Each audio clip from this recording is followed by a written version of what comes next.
I should turn on my sound. How about that? It's okay, Eric. Again, technical difficulties on my side. Yeah, what's funny is I almost went and restarted because I just had technical difficulties. What you guys don't know is that I specifically just had like my camera die in the middle of Yep. our after show kind of chat, and I had to do a restart right there, and just barely got on. Sorry about that, There you folks. go. No, I'll get it. That as I was muted, that was actually what I was saying was that I knew you were having some difficulties, so you would be along shortly. But all right, let's I'm back get in. into that. My name is Erich Montgomery. This is Erich Campbell. Eric, good to see you, sir. So Jeff checked in. Hello, Jeff. Says keep it under 30. Here's what I'm going to say. I'm going to give us a minute in credit because we came in a little late, so we're going to get a little credit there. But believe me, the 30 still credit. All right, we'll take it. We'll take the credit. Credit. And now Jeff is me. Thank you, Kevin. Appreciate it. Volume. Yes, we have sound now. Thank you, Chuck. Yep. Thank you. Thank you, everybody. It's just this little knob. In fact, here's the really sad part, Eric. Yeah. This is right below that knob. I'm going to chalk this up to the fact that we had such a great time with two other guys. We were talking about time management, which I think we might get into a little bit here too. But like we were going so well with that I think we got a little comfortable. We were like, everything's going great. We're having such a great show, and maybe it didn't work out. Sorry about that, folks. No, well, all good. All right. So Gusta, thanks for checking in. Yeah. Bill says, I was trying to figure out what was wrong with my phone so I could hear you. I did the same thing. I nearly restarted again. I nearly pulled all my USB and started over because I couldn't hear it. Yeah. Little pro tip for you guys: assume it's me. Okay, that's. But I like that. I could just turn off my sound and sit here and talk and go. It's working, And let's not actually try and make people hate us today. I know. Never the goal, just happens. Never the goal, just happens sometimes. It just happens to us. And normally Terry's involved, so that's even more weird. So hey, I'm not saying Terry has problems there, but All right. Well, so yes, a 30-minute Q&A here. Excited to chat with you guys. What's on your plate? What do you want to talk about? I know, Eric, you said we might talk a little time management. What do you want to get into first? That's a good one. I mean, honestly, actually, here, let's go ahead and do this. Let's bring in a question because this is a question for you. And usually we end up in embroidery, but Jeff from M Nerd and Fuller Embroidery Works has a good question I would like you to answer. Okay. Sublimation question. If you're not printing much, is it viable to keep in your shop? So that's a very good question. And I think probably all digital ink systems probably need to ask this question, so I think you could ask the same question for DTG, for example. I would say with where the systems are now today, if you're using a made for sublimation printer, right? Yeah. That I would say if you've got it in your shop, like for example, the Sawgrass systems, they recirculate and don't waste the ink. I think the Epson printers are the purpose-built sublimation Epson printers are pretty good about this too, where you can leave them. I've got an Epson F570 in the house here, and we'll go a couple weeks. It's not our main business, obviously, so we'll go a couple weeks without using it, and we don't really seem to have any problems with it. So I think as long as the opportunity to have some return on investment is there with those purpose-built printers. Yeah. On the flip side of that is when you are using a printer that is not purpose-built for sublimation, well, you have the inks and, yes, people make them work all day, every day. And that's never a question of mine. What the challenge is here is that ink's not tuned to that print head. So you're going to have a more likely chance of having print heads clogging up if you're not running it all the time. And so that is where the challenge becomes. If you're doing the third-party thing, the print heads, a lot of times in the printers nowadays, cost as much, if not more, than just buying a new printer. So if you understand that printer is a consumable, and that the less you run it, the worse off it's going to be. It likes to be, it likes to be printing. It's a water-based system, and so it needs to keep humidity in the room and all that kind of fun stuff needs to happen. So I think that's kind of the line for me, Jeff, is yes, if it's not something you're doing all the time, you may be, if you haven't made that jump yet, you may want to think about, jobbing that stuff out. There's lots of places, There are. not to pitch what I do, but one of the things that we Sure. do offer is over at montco.biz, you can get sublimation transfers printed for you, so again, if you're looking at it, but you don't know yet, I always recommend working with somebody first to build that market, and then you'll know the time when it's time. Okay, I need my own printer now, and I love doing that. There was a young lady that I got to work with early on once we got our sublimation printer, Bigby, and I printed all of her transfers for her while she got started, and she did such a great job of building her business that 3 months into it, she was able to warrant purchasing her own Epson F570.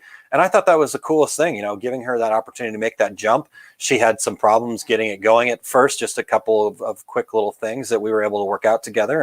And so I think, using is the wrong word, but working with somebody, allowing somebody else to help you build that business, I think that's a perfect way to go about it. So there we go.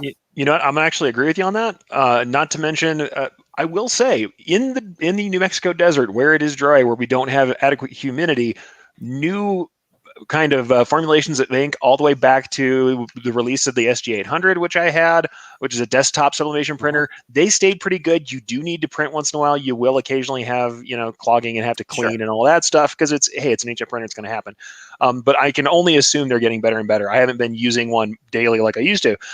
But certainly I will say this, my other kind of cutoff, if you're talking about business sense for whether or not you use it a lot, honestly, can it make money for itself? Do you have enough things that require a quick turnaround that you can print on poly?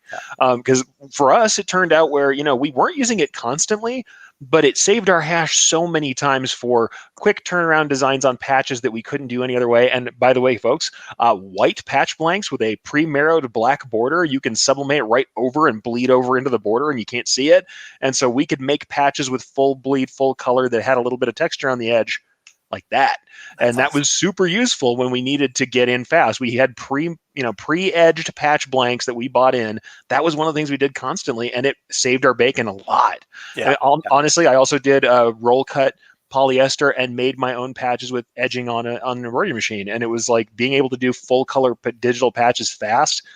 The times that we needed to do it and got paid for the rush charge kind of made the rest of the stuff work out. Because sometimes you'll find out that the cost of being in sublimation, especially on the desktop level, even though the per piece price is pretty expensive, ink-wise and consumables-wise, might make sense if you have people who need sub 24-hour turnaround. Like I said, we were working with film and TV. If you have that kind of stuff coming up frequently, or if you have like super high levels of personalization, they want 50 patches and each one has a different name on it. Doing that digital really fast with sub can be an awesome way to handle it. And if you have enough of those kind of use cases around you, it might still make sense to you monetarily, even if it's just to keep that machine paid for and get the profit on those individual jobs. And then what you can do from there is bring that in, then sell into it, sell the expanded ability into it, do some flat goods with your standard heat press, or get a mug press in and do mugs, because it's just not, it's not such a huge jump like it is for some technologies. No, I think that's really good advice, Eric. In fact, Jeff's comment here, that's very solid advice. I bought the printer and now just dropped 300 on our ink. I should have done what you said first. Probably wouldn't have one. But here's the flip side of that, Jeff. And I appreciate that you say that. A lot of times, though, if we don't have that, because that $300, you're dropping $300 on ink, right? That's your carrying cost. That's your investment for having that piece of equipment.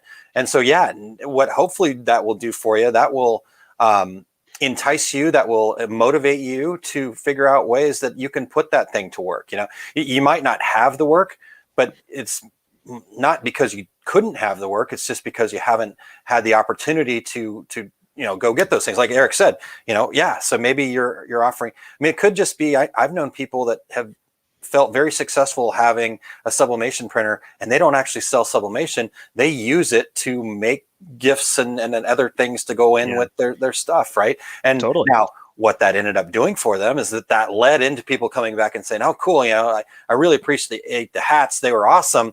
And I also got that, whatever mouse pad that you put in there.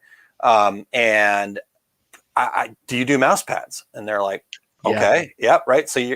So there is something to be said about that too, though. You've made the investment. Make sure that you're reaping the rewards of that investment. Use that $300 drop of ink as motivation to get you to get your return on investment back out of that. So Also, show your testing and make your test pieces things that would be viable products for you. If the first thing to do once you've got it in house but you don't have a market for it is to share with the people who are already buying from you that you can do stuff that you're yeah, comfortable with. yeah, And like we always say, show the work you want to do is the nice way to put it. The bad way to put it is most people don't have a tremendous amount of a tremendous amount of imagination, and they have to see a thing before they know they want the thing. yeah, yeah. So there is a point of just saying, hey, make a couple fully sublimated patches. And I know since you're doing embroidery, do some white embroidery on puff and sublimate on top of that embroidery. People lose their mind for sublimation over embroidery because it looks way more complicated than it is. Yeah. Do some of the things that are a little flashy. If you've got some glitter flake poly in, put some glitter flake poly in and sub on that stuff. That looks incredible. And also you can do tearaway applique with it. My whole article, if you look up the one time I did an article on doing glitter flake rip away applique, all of it was full color sublimation photos, and I still love those pieces. I show them all the time. Yeah. So it's one of those things where it's going to be about your marketing time now if you want to make it a profit center. And hey, Aaron's right. Sometimes the profit is just to use it for other things. I know the way we started using cut vinyl in my original shop, we were using it for internal signage. We got a vinyl cutter for internal signage in the building and for doing Windows stuff because we had a full complex and an office and glass windows everywhere. And they decided, hey, we have artists who do vector in this place. How hard could it be? Let's bring in a vinyl cutter to do our own signage. And we did it. And then it became vinyl car wraps and window stickers. And then it became applique when I found the old thing after they had retired it, the older cutter that became cutting roll cut applique. Yeah. So, I think it's a good one. Nice. Yeah. Gusta says it's a tool. Do you sell a tool you don't use all the time? If it's paid in full, it stays. And the consumables make that hard, but yeah. Yeah, exactly. And yeah, what's your price of admission? Exactly. Because the other thing that I think people get to is like, okay, it's paid for, so it's going to stay. But is there something else I could put right there that it would actually be making me money? Right. So true. We all want to look at costs as like this monetary thing. There's so much more that goes into cost. It's opportunity cost. It's that space is worth something to you, the time, the consumables, all these other things you got to think about. So all right, let's cover a couple of other things here. I just want to make sure we're getting everybody. Hello, thanks for being here. Justin, 2 men and a half. 2.5. I like that. I like that a lot. Oh, that hurts, Justin. Yeah. After I watch your stream and everything. Yeah. Martha, hello. All right, Eric, Martha. Question for you. What is your opinion on drawing software? Drawings, the Wings software. Draw Wings. Thank you. Yeah, Okay. kind of, but yeah, drawings, whatever. People say it both ways, but I'll just say this. Everyone knows, number one disclaimer, I work for Embrilliance, so you see me working in Stitch Artist a whole lot. We're working on that and doing a lot of improvements there. So know that as I'm somebody behind the scenes in software as well. But I've worked extensively on Wilcom. I've worked fairly extensively on Pulse. I've done Design Shop. I will admit I don't have a ton of drawings experience. What I have of it, I did not like. And I haven't heard a lot of great stuff about it. I hear a lot of people try and use it for auto digitizing. And if you have ever followed me, you know that I don't trust auto digitizing for almost anything, and I don't think it's particularly valuable because it's so inefficient and usually ends up with a worse quality product. So for me, I'm not much for it. Okay. But the thing is, I'm going to have to admit, I don't have a ton of experience in it because when I first looked at it, it was being pitched as, look at all these automations it has that I thought looked horrible. And that is not what it may be right now, and I'm not current on it. Okay. But what I'll say is the people I know have not been very happy with it necessarily. I haven't heard of a bunch of digitizers using it. And it just doesn't. What I've heard is and actually, I'm going to bring in Jeff's comment. He started with it and says doesn't have nearly as much control as I need. Still have it, barely ever use it. Yeah, that's what I kind of heard is that it just really wasn't for a digitizer who wants to develop their skills. That it was a little more automatic than I would like. And like I said, it was pitched to me on the basis of more automation, less. And honestly, for me, that's like less control. Yeah. So no. And Jeff says, Lol, no, it's pretty the same as it used to be. Yeah, thanks, Jeff. Thank you for the input Okay. on that. Because Yeah. like seriously, Yeah, Jerry says I agree about the auto digitizing. So and actually, I'll say this. Here's the massive thing to think about on that. I don't know of a drawings user community that's super available. And I know of a lot of user communities on software on different products. Trust me. I don't see a lot of people there. In fact, what I do see is I'll be in a group that's dedicated to some other software brand, whether it's Stitch Artist or maybe Wilcom, maybe Hatch, whatever it is, different brands or Pulse or whatever. And I will see someone go, "Hey, does anybody in here use drawings? Because I don't know what I'm doing." And then they get stuck with the other 3 refugees who know what it is. And that's not, like I said, I may be completely missing this awesome Facebook group with a ton of people. I haven't seen it.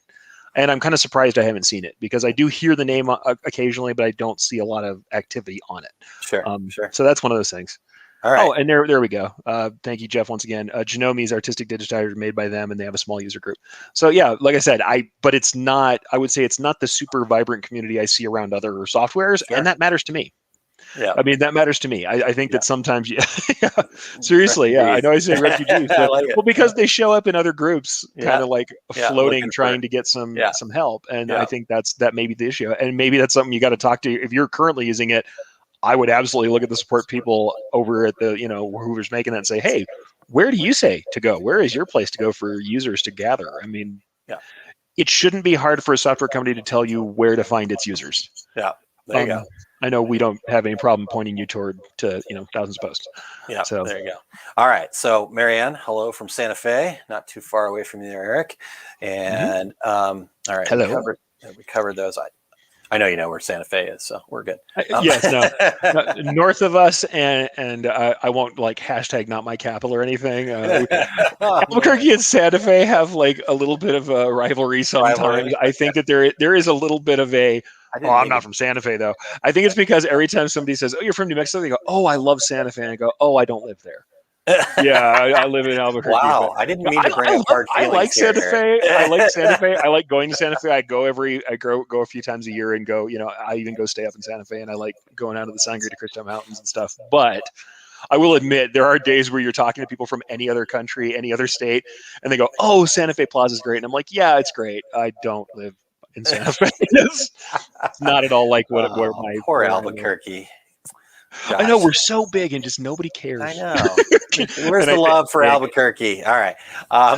Bunny has our back. He knows that we're where you take a wrong turn, and he's right. Yeah. There you go. Oh, bugs. Okay. So much love for Santa Fe. I'm teasing, guys. For sure. All right. So what else do you guys want to get into here?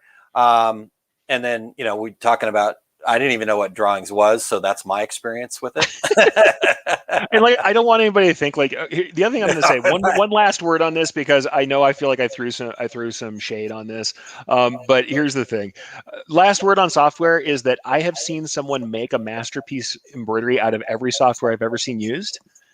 The thing is that the person behind it, the digitizer and the knowledge of embroidery that they have, is what's going to make the results happen. The tools in the software might make it easier or faster to do. But any software that's really capable of putting down stitches, someone can make a masterpiece in if they know what they're doing.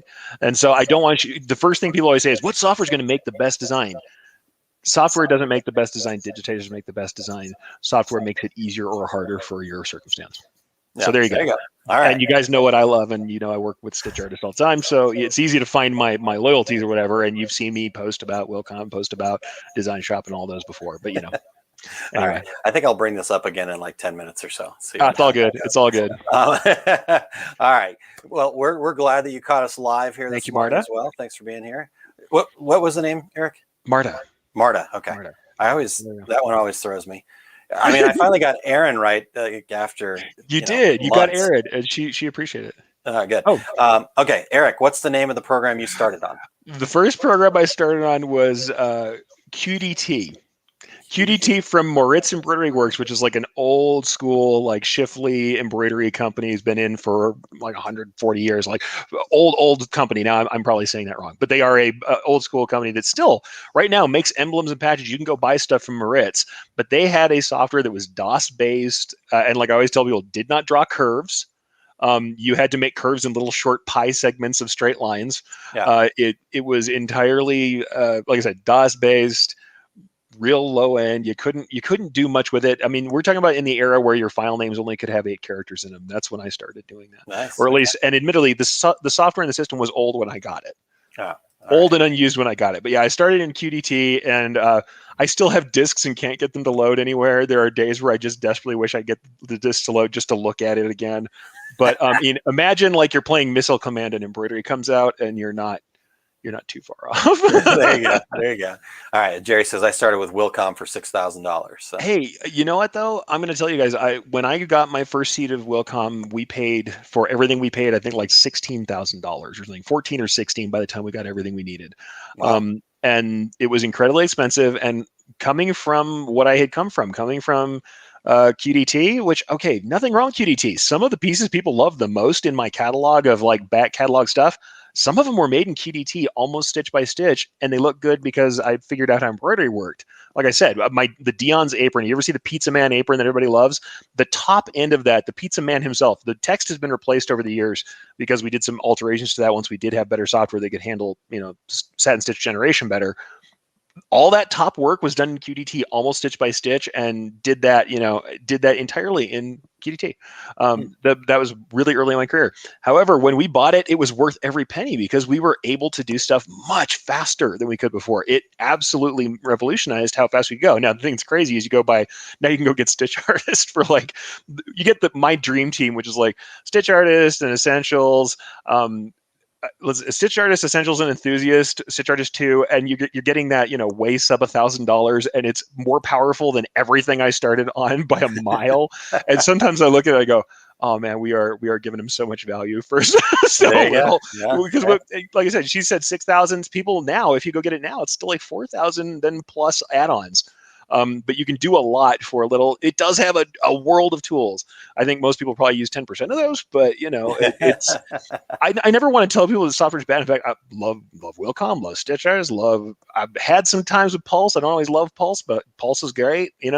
Software is great. I think the other thing is, if you're like me or Jeff, ask Jeff. He and I both have a collection of different softwares.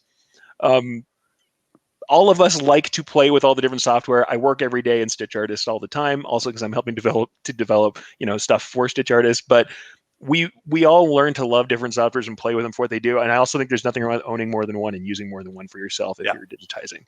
Nothing wrong with that. Same thing with art software too. CorelDRAW, Adobe Illustrator, Affinity Designer. I run 2 or 3 at any given time of those and do different stuff in them. At least the only good thing about that is in the embroidery world, we don't have one unified file system. They don't really have that in Vector, but you can at least output to like SVG or EPS and get it everywhere. It's a little bit hard. So. Yeah. Jeff says I use about 8% of all the tools. Oh, what's this button do? ? And Jerry says, yeah, I think I collect software. Yep. Here's the one thing I will say that I really like about Stitch Artist that sometimes Wilcom, I see people getting upset with Wilcom. When you first put it together and you set it up, the button panel, there's literally strips of buttons on every side of the area to where you have about a third of your area is the working space and everything else is strips of buttons. And it causes what I like to call airplane cockpit syndrome. If you put a normal guy in the middle of an airplane cockpit and said, okay, turn this thing on, and you just look at all the switches, you start becoming dazed, and it's like everybody's kind of lost. What I'll say is that, the thing is you can customize that stuff, certainly. Depends on who you are. The metaphors will work better for you in one software or the other. The other thing that's different is they all draw differently. Some have spline as their basic input where you're just throwing dots and it draws a line through the dots as best it can. Some are using Bezier curves like Vector software does, where there's some more control, but maybe you have to get a little better at it. Those metaphors may work better differently for people with different kinds of, honestly, ways of drawing or where they come from in the digitizing spectrum. Because some people come from art, some people come from embroidery, some people, have other backgrounds that they bring to it. And that may make your favorite software happen. But I'll be honest with you, and I don't want to say this, your favorite software is the one you started with because you know it and it's muscle memory, and it just takes you a minute to learn new stuff. Let yourself be bad at it for a second and learn new stuff. There you go. There you go. Try out some other stuff. It's okay. All right. I like it. Because I have people always go, they'll start out with Stitch Artist and they came from some other random, often some of these old softwares I talked about that don't exist anymore or that aren't supported very well. They're like, I can't figure X thing out. And I'm like, all right, here's the basic method of drawing one more time. Draw a few shapes, get it under your belt. I understand that you're coming from muscle memory where you know all the keyboard commands from the software you came from. Doesn't make the new software bad. It's same thing with Corel and Illustrator. I can't tell you how many times I've dealt with an art department guy going, I hate Corel. And I'm like, you don't hate Corel. It doesn't have the same button combinations you're used to in your Illustrator workspace, and it's driving you nuts. I know. Because I worked in a mixed shop and I was constantly back and forth between the two. Yeah.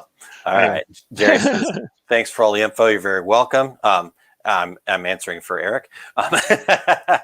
And Jeff says, nope, I started with drawing. So, all right. So I'm going to open up some old wounds again here, Eric. Please. Santa Fe is so much easier to spell, Martha said.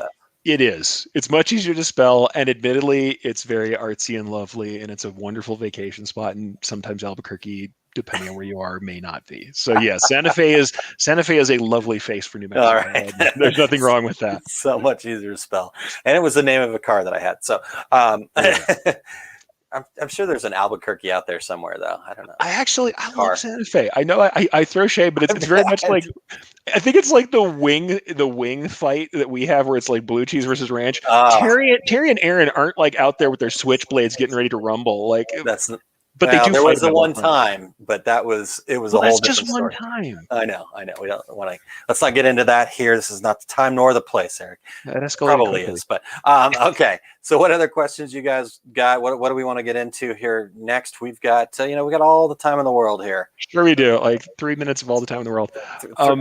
Because we've got that bonus minute that we can use here. So. We have at least a bonus minute.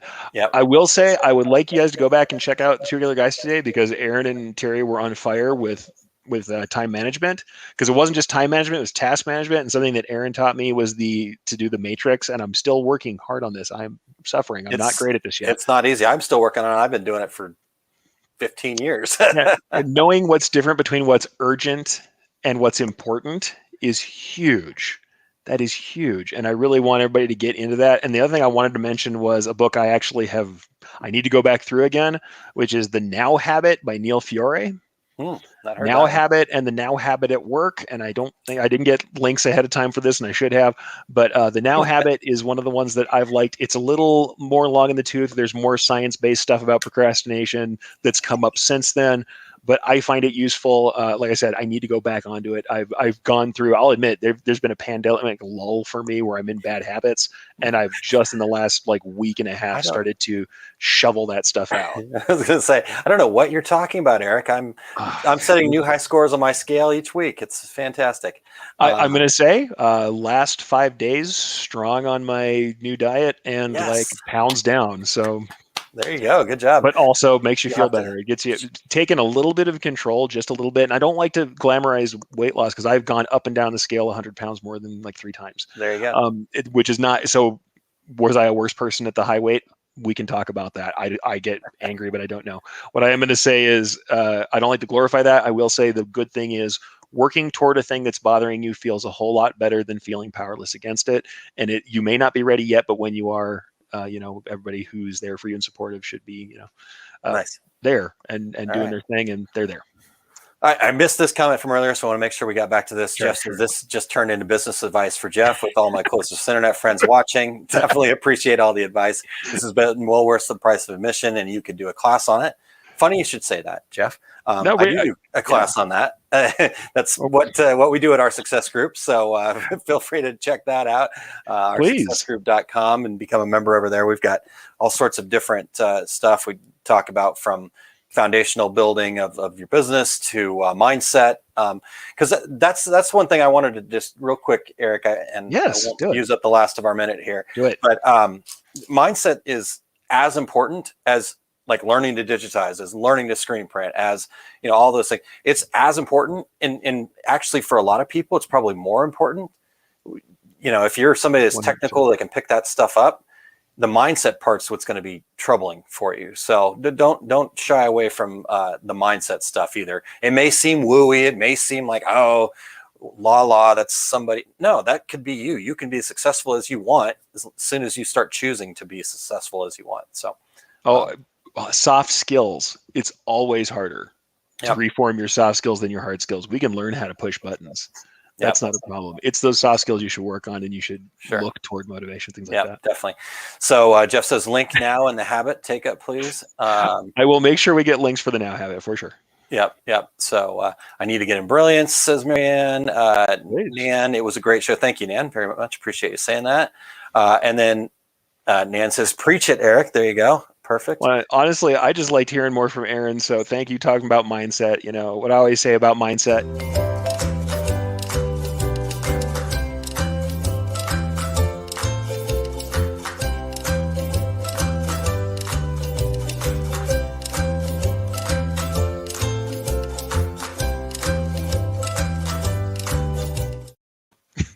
Oh, that damn button. Right?